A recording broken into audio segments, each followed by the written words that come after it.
Tony Fowler at Tito Vince pinasilip na nga ang mukha ng kanilang little Tyron. Tyronia naging emosyonal sa kanilang unang pagkikita ng kanyang bunsong kapatid.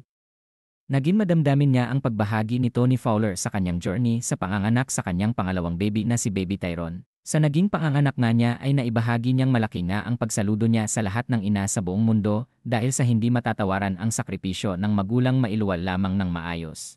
Ang kanilang mga anak at sa kanyang journey nga ay nagsilang nga siya through cesarean section dahil sa hindi nga niya kaya ang magsilang ng normal delivery sa kanyang pangalawa. At doon nga mas naging emosyonal siya dahil sa akala niya ay ang pagiging normal delivery nga ang mas nakaka-feel ng pagiging ina. Ngunit higit pa pala ang mararamdaman mo kapag nag-cesarean section sa panganganak dahil dito mo mararamdaman kung gaano nga kahirap ang dapat danasin mo para lang mailuwal ng maayos ang baby. Saad pa niya ibang klase ang kanyang naramdamang kaginhawaan.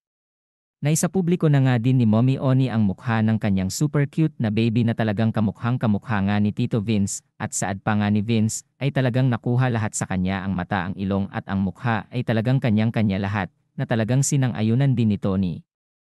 Samantala sa unang pagkikita ng magkapatid na si Tyronia at Baby Tyron ay naging emosyonal nga ang ate dahil sa talagang mahal na mahal nga niya ang kanyang kapatid at alagaan niya nga ito. At masayang-masaya siya na kasama na nila ito at may magiging kasama na siya sa pagtitiktok kapag lumaki ito at mamahalin niya nga daw ito ng husto.